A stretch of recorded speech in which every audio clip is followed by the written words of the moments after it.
Dear student, welcome to my YouTube channel. HS first year ছাত্ৰ ছাত্ৰীৰ বাবে বিহু সাবজেক্টৰ কেইটামান মোস্ট ইম্পৰ্টেন্ট প্ৰশ্ন লৈ আহিছো।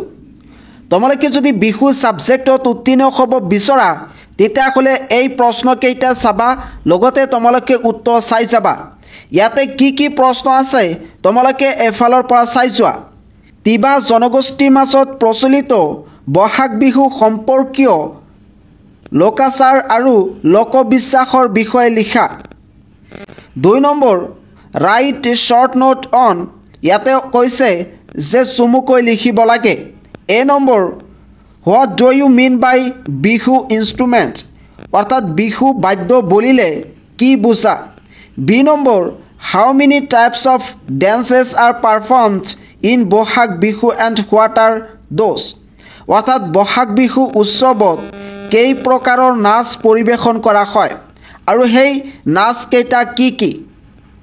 C নম্বৰ কছাৰী চেউ কি, এই বিষয়ে তোমালোকে লিখিব লাগে। 3 নম্বৰ প্ৰশ্ন explain the traditional form of Husori, অৰ্থাৎ হুঁচৰিৰ পৰম্পৰাগত ৰূপৰ ধাৰণাটো বৰ্ণনা কৰা। 4 number what are the types of Bihu songs performed in Sonowal Kachari Husori, অৰ্থাৎ সোণোৱাল কাছাৰীসকলৰ হুঁচৰি গীতৰ ভাগ কেইটা আৰু কি। 5 নম্বৰ প্ৰশ্ন কোচ ৰাজবংশীসকলৰ পশুনা উৎসৱৰ বিষয়ে আলোচনা কৰা। ইয়াতে তোমালোকৰ 5 মাৰ্ক আছে। 6 নম্বৰ প্ৰশ্ন গিভ শ্বৰ্ট এনচাৰ্ছ, অৰ্থাৎ চুমুকৈ উত্তৰ লিখিব লাগে।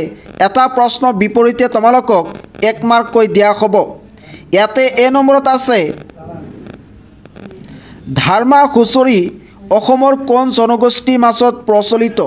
B নম্বৰ অসমৰ কোনখন জিলাত জোনবিল মেলা অনুষ্ঠিত হয়।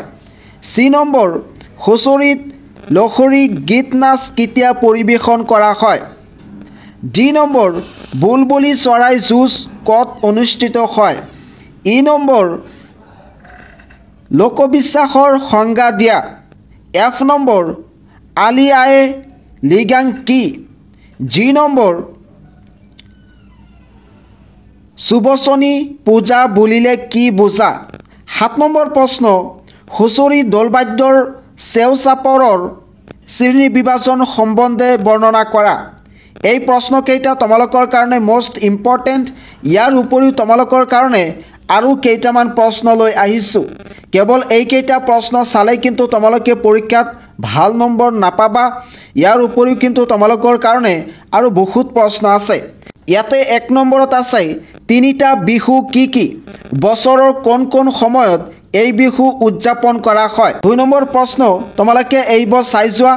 এইবোৰ কিন্তু তোমালোকৰ কাৰণে মোষ্ট ইম্পৰ্টেণ্ট প্ৰশ্ন। তোমালোকে যদি সঁচাকৈ পৰীক্ষাত উত্তীৰ্ণ হ'ব বিচৰা তেতিয়াহ'লে এইকেইটা প্ৰশ্ন চাই যাবা। এই ভিডিঅ'ৰ একেবাৰে লাষ্টত তোমালোকৰ কাৰণে অতিৰিক্ত কেইটামান মোষ্ট ইম্পৰ্টেণ্ট প্ৰশ্ন আছে। তোমালোকে কিন্তু সেইকেইটা প্ৰশ্ন চাই সেই পৰীক্ষাত বহিবা। 13 নম্বৰ আছে এক্সপ্লেইন এবাউট কাতিগাছা, অৰ্থাৎ কাতি বিহু অফ ৰাভা ট্ৰাইব, অৰ্থাৎ ৰাভাসকলে যি কাতি বিহু পালন কৰে সেই কাতি বিহুৰ বিষয়ে এক্সপ্লেইন কৰিব কৈছে। নম্বৰ প্ৰশ্ন বিহুতলিত বজোৱা বাদ্য কেইবিধ আৰু কি। 16 নম্বৰ প্ৰশ্ন বিহুতলিত বজোৱা বাদ্যবোৰৰ শ্ৰেণী বিভাগ কৰা। 17 নম্বৰ প্ৰশ্ন পেঁপা আৰু সঁতুৰি কোন শ্ৰেণীৰ বিহু বাদ্য। 18 নম্বৰ গগনা কোন শ্ৰেণীৰ বাদ্য। 19 নম্বৰ প্ৰশ্ন ৰামধন গগনা আৰু লাহৰী গগনা কাক বোলে। 20 নম্বৰ প্ৰশ্ন পেঁপাৰ ধ্বনি উৎপন্ন কৰা মূল অংগটিক কি বুলি কোৱা হয়। 21 নম্বৰ প্ৰশ্ন ঢোলৰ খোলা বুলিলে কি বুজা, এই বিষয়ে লিখিব লাগে। 22 নম্বৰত তোমালোকৰ চুমুকৈ লিখা আছে, চুমু টকা আছে। তোমালোকে বৰটি ফৰিঙা ডলৰ মাৰি এই 3টাৰ বিষয়ে লিখিব লাগিব। এইবোৰ কিন্তু তোমালোকে চাই যোৱা। গোটেইকেইটা প্ৰশ্ন ইয়াতে ৰিডিং পঢ়িবলৈ হ'লে বহুত সময়ৰ প্ৰয়োজন হ'ব। ইয়াতে 27 নম্বৰ প্ৰশ্ন হৈছে ৰাইট এ নোট অন মুকলি বিহু অৰ্থাৎ মুকলি বিহুৰ বিষয়ে চমু টকা লিখা 29 নম্বৰ প্ৰশ্ন বিহুৱাতলিৰ বিহু নাচনৰ যিকোনো তিনিটা ভংগিমা ব্যাখ্যা কৰা বিহুৱাবতীয়ে পিন্ধা অলংকাৰৰ এটি বিৱৰণ দিয়া 30 নম্বৰ প্ৰশ্ন write a note on significance of Ali Aye Ligang festival Ali Aye Ligang ফেষ্টিভেলৰ বিষয়ে ইয়াতে লিখিব লাগিব 32 নম্বৰ প্ৰশ্ন explain about Baisagu of Bodo tribal অৰ্থাৎ বড়ো জনগোষ্ঠীৰ বিহু বৈশাগুৰ বিষয়ে বৰ্ণনা কৰা অৰ্থাৎ বড়ো জনগোষ্ঠীৰ বিহু বৈশাগুৰ বিষয়ে বৰ্ণনা কৰা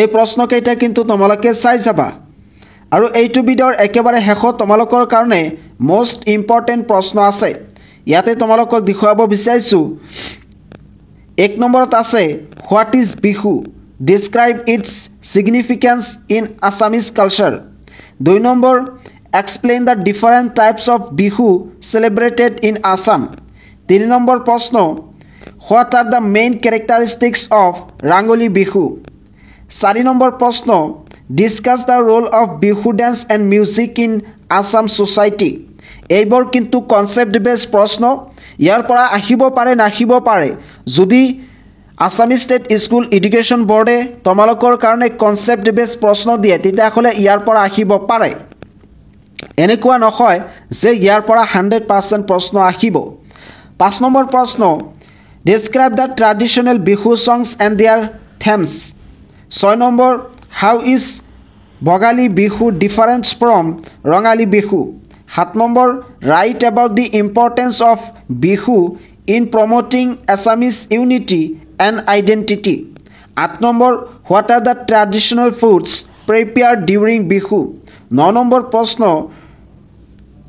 হাউ is Magh Bihu celebrated in Assam 10 number describe the historical and cultural significance of Bihu ইয়াৰ আছামিজ ভাৰ্জন আছে অৰ্থাৎ তোমালোকক আগতে ইংৰাজীত কৈ দিলোঁ কিন্তু সেই কথাখিনি ইয়াতে অসমীয়াত আছে তোমালোকৰ মিডিয়াম যদি অসমীয়াত হয় তেতিয়াহ'লে তোমালোকে এইবোৰ পঢ়ি ল'বা ইয়াতে যেনেকৈ 1 নম্বৰত আছে বিহু কি ইয়াৰ অসমৰ সংস্কৃতত গুৰুত্ব বৰ্ণনা কৰা 2 নম্বৰ অসমৰ বিভিন্ন প্ৰকাৰৰ বিহুৰ বিৱৰণ দিয়া 3 নম্বৰ প্ৰশ্ন ৰঙালী বিহুৰ মুখ্য বৈশিষ্ট্য কি 4 নম্বৰ বিহু নৃত্য আৰু সংগীতৰ অসমৰ সমাজত ভূমিকা কি 6 নম্বৰ পৰম্পৰাগত বিহু গীত আৰু ইয়াৰ বিষয়বস্তুৰ বিষয়ে লিখা 6 নম্বৰ ভোগালী বিহুৰ বিষয়ে লিখিব কৈছে 7 নম্বৰ প্ৰশ্ন অসমীয়াৰ ঐক্য আৰু পৰিচয় সংৰক্ষণত বিহুৰ গুৰুত্ব কি 8 নম্বৰ